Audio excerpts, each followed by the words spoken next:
Hello FPL managers and welcome back for another video. Today we have a look at the buy hold sell for Game Week 2. Don't forget to leave a like if you enjoyed the video and also subscribe as it really helps out the channel. If you haven't already, check out the other Game Week 2 content that we've put out so far, and with that being said, let's jump into the video.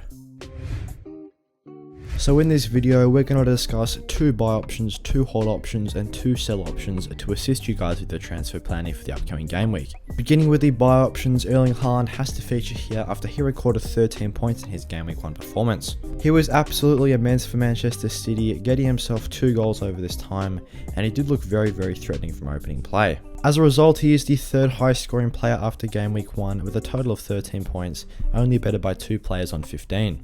His price has already risen up to £11.6 million, as he's already seen over 500,000 managers transfer him into the squads, which could potentially see his price rise even further before the Game Week 2 deadline. His underlying stats were very promising for Game Week 1, as his XG of 1.85 did rank top amongst all players throughout the game week, which was significantly higher than any other player. His expected FPL points of 12.39 also ranked top amongst all players, as the 2nd highest was Pascal Gross with 11. He did get lots of chances throughout the course of the 90 for Man City, and this was shown with his 5 shots, which was also a figure that ranked 2nd highest amongst his game week. So considering that Haaland faces Bournemouth at home as his game week 2 opponent, I would expect him to put up another double-digit return in this game, as I would expect Man City to dominate. After this, Man City have an excellent run of fixtures facing Newcastle, Crystal Palace and Nottingham Forest, so I definitely think over the next 4 game weeks Erling Haaland is going to rack in those points. Therefore, if you don't currently own Haaland in the team, I would strongly recommend getting him in to avoid missing out on those price rises and capitalising on his good fixtures and form. Gabriel Martinelli is the 2nd buy recommendation tier after the Arsenal midfielder recorded 8 points in Game Week 1. I was very impressed watching Martinelli's performance, as he was making good runs into the box and had a couple of big chances to score in this game, as he could have potentially walked away with 2 goals and a lot more FPL points. He is currently coming in at £6 million, but his price is expected to rise over the coming days, as I would be expecting him to increase up to 6.1 by Game Week 2. His XG of 0.84 did rank 6th amongst all players so far this game week, which is very impressive, especially considering his cheap price, and he also chipped in with an expected FPL points of 6.74, which did rank towards the top. So considering Arsenal's very good fixtures of Leicester at home in Game Week 2, who did concede 2 at home themselves to Brentford, then followed up by Bournemouth, Fulham and Aston Villa, I would expect those Arsenal attacking assets to perform well in this time, especially Martinelli. There is the potential that he even shares penalties with Bukayo Saka as well, which just make him even more appealing and an excellent FPL asset. Progressing on to the hold options now, these are 2 players that have been heavily transferred out by managers so far this week, but we recommend to hold on to. The first one here is Gabriel Jesus, as he's actually the 2nd most popular player to depart the squads, with 165,000 managers moving him on. His ownership is still very high though, sitting at 73.5%, as he did actually have the highest ownership out of any player in FPL history coming into Game Week 1.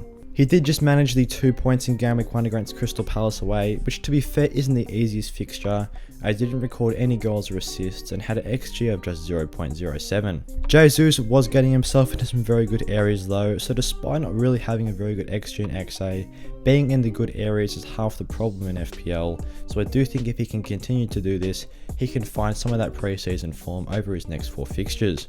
As we touched on with Martinelli, these fixtures are very good, being Leicester, Bournemouth, Fulham and Aston Villa, and between them and Man City, they probably have some of the best fixtures over the next 4 game weeks. He does look to be one of the best forward options at £8 million or less, so I would encourage any managers that are debating whether or not they're going to move him out of the squads to hold on to him due to his good upcoming fixtures and the fact that he slotted into that life Arsenal very well during the pre-season. It was very surprising to see Alexander-Arnold be a popular transfer out coming into Game Week 2, as he was the 5th most released player from the teams, with 82,000 managers transferring him out. I can see the frustration amongst managers, as Liverpool failed to keep a clean sheet away to Fulham, and Trent Alexander-Arnold didn't offer too much from an attacking standpoint, getting 0 assists and had an XA of just 0.01. Obviously, this is not the performance that we do expect from Liverpool, and I would expect them to bounce back over the next 4 game weeks, but they do have some good fixtures in this time. Especially since Liverpool faced Crystal Palace at home in Game Week 2,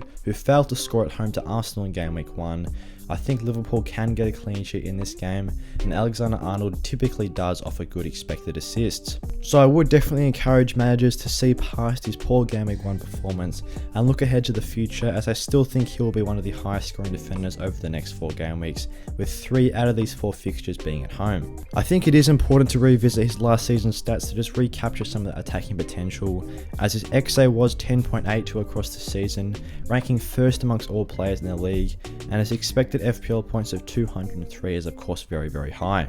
He attempted more assists than any other player in the Premier League and was the top scoring defender in FPL, so for that reason I'd be patient with Alexander-Arnold after Game Week 1 and remain for him in the teams.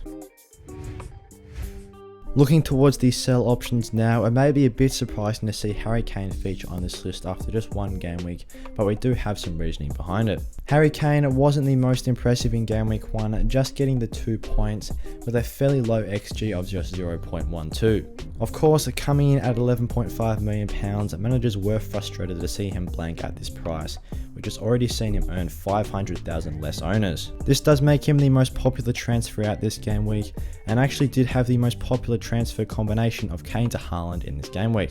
Of course, this means a lot of managers are flocking to Haaland after his Game Week 1 haul and good upcoming fixtures, and I couldn't agree more, as Kane faces Chelsea away in Game Week 2 compared to Haaland's Bournemouth at home. I just think that Man City fixture is too good to pass up on, and since Kane has seen so many managers transfer him out, his price could decrease even lower to 11.3. In any FPL season, it is imperative that you do have a decent team value, so to avoid too much damage of that Kane price decreasing, he's probably a decent option to sell to move on to Haaland if you don't have him already. Of course, if you already do have Haaland or a Man City attacker in this team, I would see this transfer a little bit differently, but for now, if you're a Kane owner and not a Haaland owner, this is a great transfer to make. Throughout his Game Week 1 match, Kane was playing quite high up the pitch. He did register 2 shots though, both of which were on target with just a 0.12 XG, and attempted just the 2 assists as well. His expected FPL points of 3.26 does look measly compared to Haaland's roughly 12 expected FPL points, so I definitely think this transfer is a great move. Philippe Coutinho is another player that we have as a sell option coming into Game Week 2, due to his poor performance in Game Week 1 and still fairly high ownership. Coutinho's underlying numbers in Game Week 1 weren't the best, just registering 2 shots, both of which were off target, and only had an attempted assist of 1. Consequently, this led to a very low XG of just 0.05 and an even lower XA of 0.03. I can see why a lot of managers had him in at the start of the season due to Aston Villa's very good starting 3 fixtures of Bournemouth, Everton and Crystal Palace, but I just think Coutinho lacks those underlying stats to be a good FPL option. He is one of the more transferred out players coming into Game Week 2, so his ownership of around 16.6% at the moment will probably drop below 15. His upcoming fixtures aren't the best either, as despite Everton at home being a good fixture, Crystal Palace away can be tricky as proven in that Arsenal game, and then West Ham and Arsenal are generally pretty good defences. I just think at £7 million in that midfield, he was always a player to avoid coming into Game Week 1, as there are so many better value options around that price. If you can free up that extra £1 million, there's so many good options at £8 million, you can even drop down to a cheaper player at 5.5 or less. So due to his poor underlying stats, not the best upcoming fixtures, and being slightly overpriced for his returns, I do think Coutinho is another good sell option as well. Thanks for watching today's video. If you guys want to become a channel member, then click the join button down below and get featured on the members board at the end of the videos, just like Philip Ash here. Also, don't forget to leave a like and subscribe to show support for the channel and click the notification bell. And with that being said, I'll see you guys in the next one.